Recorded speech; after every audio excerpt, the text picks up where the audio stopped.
កំចាត់កោសិកាស្បែកចាស់និងធ្វើឲ្យស្បែកសភ្លឺថ្លាបានលឿន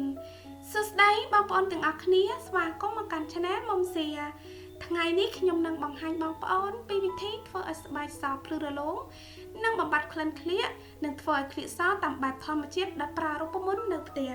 ត្រូវប្រកាសថាទស្សនាវីដេអូនេះរហូតដល់ចប់ដើម្បីទទួលបានគុណលឹះពេញលេញប្រើបានទាំងបុរសនិងនារីចំពោះរូបមន្តនេះយើងត្រូវការគ្រឿងផ្សំតែ3មុខប៉ុណ្ណោះទី1ស្ករសទី2សាប៊ូដោះខ្លួនទី3ក្រូចឆ្មា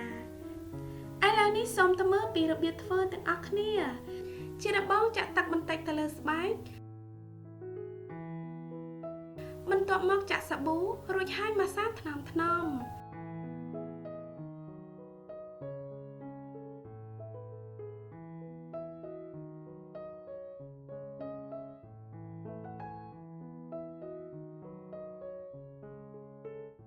បន្ទាប់មកទៀតសូមយកចំណិតក្រូចឆ្មាជ្រលក់ចូលទៅក្នុងស្ករសហើយយកមកត្រដោះស្បែកថ្នមរយៈពេល5នាទីបងប្អូនអាចប្រើរូបមន្តនេះនៅលើក្លៀករបស់បងប្អូនដើម្បីបំបត្តិក្លៀកខ្មៅនិងក្លិនមិនល្អការប្រើរូបមន្តនេះជាប្រចាំ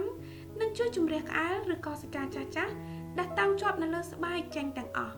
និងធ្វើឲ្យស្បែករបស់បងប្អូនសភ្លឺថ្លាបានយ៉ាងមានប្រសិទ្ធភាពបន្ទាប់ពីខាត់រួចរាល់ហើយសូមទុកចោលនៅលើស្បែករយៈពេល10នាទីទៀតបន្ទាប់មកម៉ាស្សាថ្នមរួចហើយលាងជម្រះចេញជាមួយទឹកធម្មតា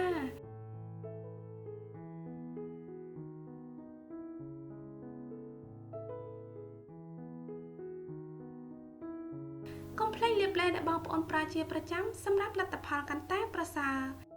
សូមប្រើរូបមន្តនេះ2ទៅ3ដងក្នុងមួយសប្តាហ៍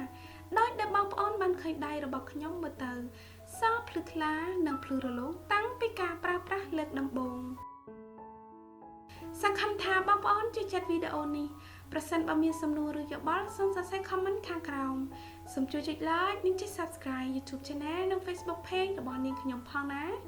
សូមអរគុណដល់បងប្អូនទាំងអស់គ្នាដែលចូលចិត្តនិងតែងតែគាំទ្រទស្សនាវីដេអូរបស់ខ្ញុំនឹងជួបបងប្អូននៅវីដេអូបន្ទាប់ទៀតសូមជម្រាបលាបាយបាយ